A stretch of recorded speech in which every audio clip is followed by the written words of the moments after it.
La bondad del diablo. Por muchos tiempos se ha dicho que el diablo ha sido el causante de muchas de las desgracias en este mundo, pero el protagonista de esta historia nos dice lo contrario. Un día cuando se acercaba el día para celebrar la fiesta del santo patrón del pueblo, el padre de la iglesia mandó llamar al mejor pintor de la región para que se encargara de restaurar las imágenes de santos y vírgenes que se hallaban en la capilla, el pintor de nombre Francisco.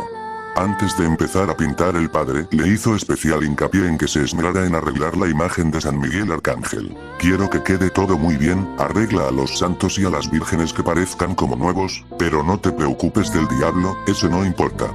Dijo el padre mientras le mostraba a Francisco el lugar donde estaban las pinturas que él debía restaurar. Francisco no le dio mayor importancia a los comentarios del padre y se dispuso a trabajar, sacó de una maleta pinturas y pinceles, y empezó con los ángeles y querubines, después con las vírgenes y ya entrada la noche con los demás santos. Ya cansado Francisco decidió dejar el arreglo de San Miguel Arcángel para el día siguiente, así con la luz del sol podría hacer un mejor trabajo, y se dispuso a dormir. Francisco se encontraba ya medio dormido cuando de repente escuchó como alguien caminaba sigilosamente por los pasillos de la iglesia. Francisco abrió los ojos y un escalofrío recorrió su cuerpo y el miedo lo invadió por un momento, pero este duró muy poco, porque escuchó que alguien vaciaba las urnas donde los feligreses depositaban las limosnas. Al pintor se le hizo raro que a esas horas de la madrugada se hiciera esas actividades. Francisco se levantó con mucho cuidado para no ser descubierto y vio claramente a una mujer vaciando las urnas para luego meter el dinero en un saco de lona, para luego desaparecer en la penumbra de la noche.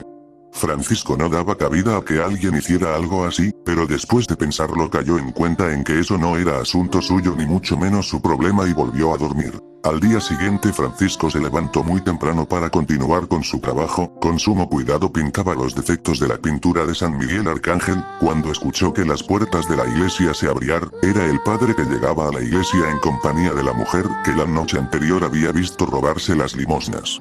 Vio como el padre se acercaba a una de las urnas donde se encontraban las limosnas, cuando oye al padre gritar: "El diablo nos volvió a robar". Mientras el padre hablaba con la mujer, Francisco llegó y le dijo: "No fue el diablo, padre, fue esta mujer que tiene al lado suyo. Anoche yo me quedé a dormir aquí y la vi meterse a la iglesia a escondidas y vaciar las urnas". El padre no daba crédito a lo que el pintor decía y fúrico reprendió a Francisco: "¿Cómo es posible que digas eso? Ella, una mujer respetable y temerosa de Dios, no puede ser que digas eso de ella. El diablo te está haciendo ver visiones". "No, padre, ella fue, yo la vi, es una ladrona", respondió Francisco, pero fue en vano. El padre no quiso escuchar más y se retiró de la iglesia disculpándose con aquella mujer. Francisco quedó atónito ante la incredulidad del padre, ya que él había sido testigo, pero todo fue inútil, así que mejor decidió volver a trabajar para así retirarse lo más pronto posible de ahí. Estaba a punto de guardar sus cosas cuando vio la desgastada imagen del diablo a los pies de San Miguel Arcángel. Sintió lástima por todas las injurias y maltrato que sin merecer recibía aquel pobre diablo, así que sacó su mejor pincel y se dispuso a restaurar la figura de aquel pobre diablo. Al terminar, Francisco acudió con el padre para recibir la paga por las restauraciones. Una vez pagada la deuda se retiró de ahí. Saliendo de la iglesia se topó con aquella mujer que con ayuda rápidamente varios hombres se abalanzaron contra Francisco. La mujer comenzó a decirles que él la había robado y rápidamente fue apresado, donde el juez le aplicaría la mayor sentencia por robo.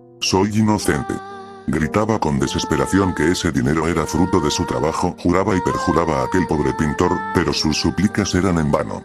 Cuando Francisco era transportado para llevarlo a la horca, un hombre vestido de negro detuvo a la multitud que lo llevaba, y este le contó todo lo sucedido con lujo de detalle de cómo esa mujer había robado las limosnas. Como si tratara de un hechizo, Francisco vio cómo aquellos hombres escuchaban atentos el relato de aquel hombre, para después dejarlo en libertad. Agraciado con aquel aparecido, Francisco quiso darle las gracias, pero antes de que dijera nada el hombre lo jaló fuera de la multitud para llevarlo a otro lugar y para luego decirle: "Cállate, que si te oyen y me descubren, te ahorcan ahora sí a mí contigo". Entonces aquel hombre sacó de su bolsillo el pincel fino que Francisco había dejado tirado el día que lo apresaron, se lo entregó para luego seguir su camino perdiéndose entre la gente. En ese momento Francisco se dio cuenta que se trataba del mismísimo diablo de la capilla de San Miguel, quien había acudido en su auxilio para devolver el favor y la bondad que Francisco había tenido con él.